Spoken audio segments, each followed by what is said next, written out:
Lecture 13. Memoization, Dynamic Programming, and Exception Handling. Our topic today is under the advanced section, Memoization, Dynamic Programming.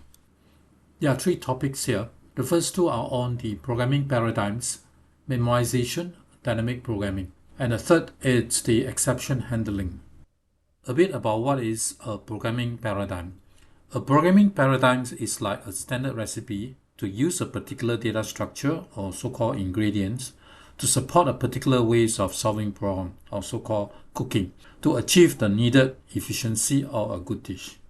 In the history of computer science since the 60s in the past century, computer scientists have invented a number of programming paradigms. Such programming paradigms help us in solving new problems. For this course, we just see two of them, Memoization and Dynamic Programming. You will discover more in the coming years studying computer science. They are good tools to try to use when you encounter some computational problem of certain level of sophistication. As you will also realize that programming paradigms are like combining functional abstraction with data abstraction to have a problem-solving abstraction. When you have collected enough of such programming paradigms, you are like some masters or specialists in problem solving. For these two example programming paradigms, we will develop them as you actually can see that they are just natural evolution from our understanding in solving problems. For them, this understanding is true, but not for some other more sophisticated paradigms that not in this course. We now start our journey to discover memoization. We start with our familiar Fibonacci number, which is a sequence of number where the current one is the sum of the previous two. So 3 is the sum of 2 plus 1.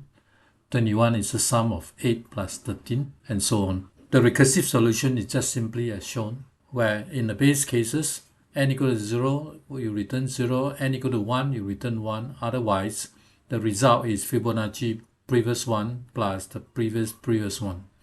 Return the result. Now, if you try Fibonacci 10, this will give you an answer very quickly. Okay. When you try Fibonacci 100, it actually will take a very, very long time. And the time complexity of this code is actually exponential.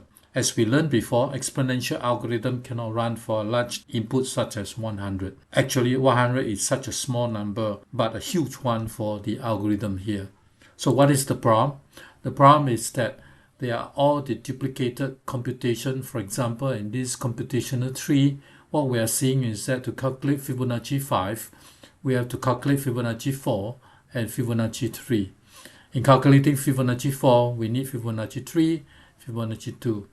In calculating Fibonacci 3, we need Fibonacci 2 and Fibonacci 1. And then you develop this computational tree, you see that Fibonacci 2, Fibonacci 2, Fibonacci 2 are duplicated computation. And you can imagine if this is Fibonacci 100, there will be a lot of duplication about all the other numbers between 99 and 1. So how to solve it?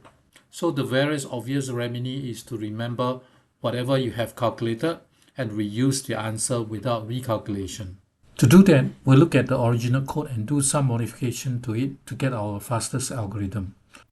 So we recursively need to know Fibonacci n-1 and Fibonacci n-2. And this Fibonacci is indeed itself, so we need to modify the code here to use whatever we already know about Fibonacci n-1 or Fibonacci n-2. So here is where we have to check before we enter into calculating it. And once we have calculated it, we should remember it for future use. This is the amended code with consideration of check here and remember this value. We have to use a dictionary, memoir fib, initialized to empty. And before entering into the calculation, we check if n is already in this dictionary. We simply return the value stored in the dictionary. Otherwise, we will enter into the else loop and do the calculation to get the result. Once the result is known, we have to remember it for future use. That's all that we needed to do to get a complete code for memoization. With this, we actually have a very fast linear time algorithm to compute Fibonacci for any input n. This is our second example, N Choose K, a problem in counting. In particular, we want to count the number of ways to form k items from a collection of n items. This is a combination problem. To form k items, we can ignore one of the n items. That means don't use it. That is to choose k from n minus one of them. Or we can fix one item to be included in the k item, and among the n minus one of them, choose the other k minus one. So the sum of these two quantities is the result that we need. Here is the full program with the base cases. If k, which is the number of items we want, is larger than n, then there's no way to form it. The base case is then equal to 0. Otherwise, if there's no item to form, or k is exactly n items, then you return 1. Otherwise, you have this recursion to choose n minus k from the sum of n minus 1 choose k plus n minus 1 choose k minus 1. Why is this recursion correct? Well, you remember the coin chain by include and exclude, and indeed the time complexity of this case is the same as the coin chain, which is exponential. We just learned that we can use memoization to remember those nk that we know and reuse them in here. So we needed to check before we enter into the calculation, and once we have calculated, if we have to enter here, then we remember this value. The memoization code looks like this, which is similar to what we had before in example number 1. We first have the table, which is a dictionary, to remember all that we have calculated. In this case, we needed to use n, k to be the key in our dictionary because n and k are the input to the function. And if we do know this value already in the table, we can reuse it and just simply return it. Otherwise, we go into the calculation, and once we have the result, we remember it in the table. This is again the completed memoization program, and it can run in time proportional to n times k. Our last example on solving with memoization. The problem is called chocolate packing. It is also a general packing problem. First, you have a limit on the total weight to take, in this case a kilogram, and you have various kinds of chocolates, which are the items.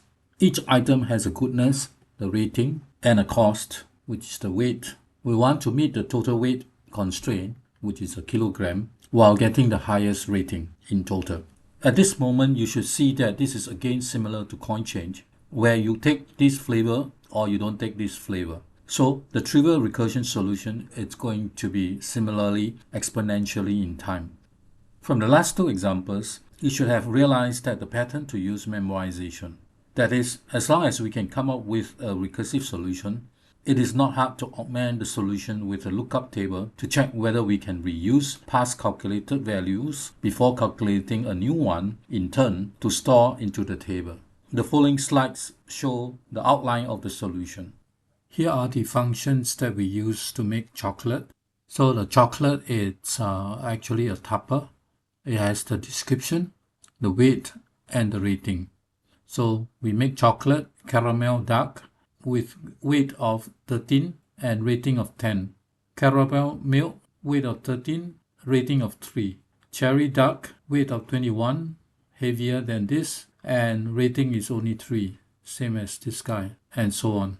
We get description chocolate is to take from the tupper the first entry.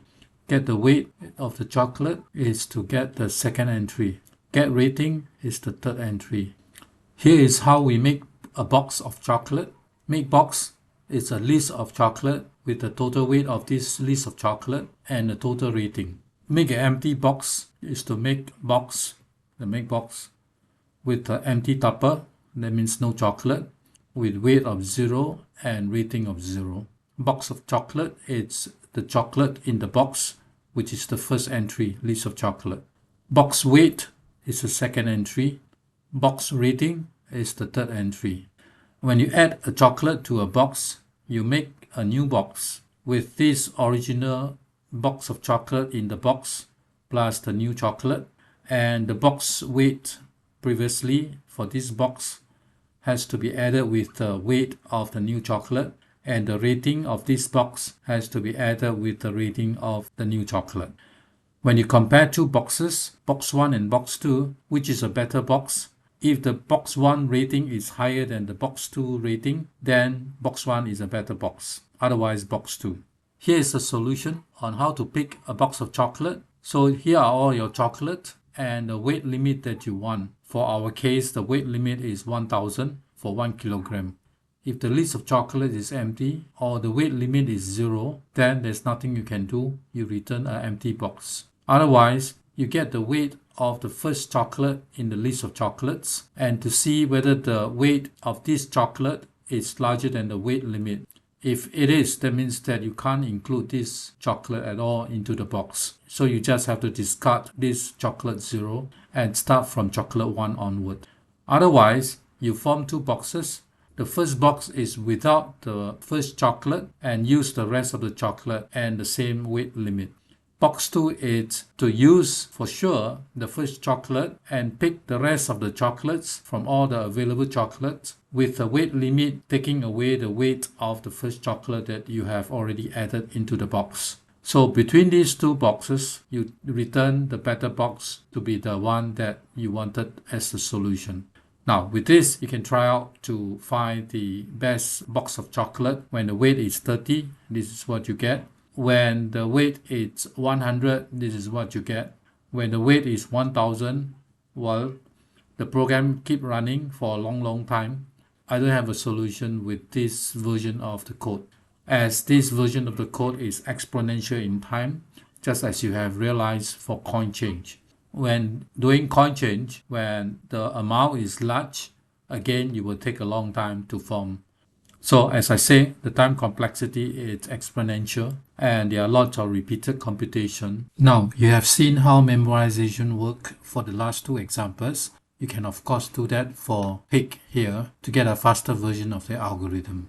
Also, you saw just now that lots of the functions are implemented. They are actually very suitable for you to practice forming classes in OOP.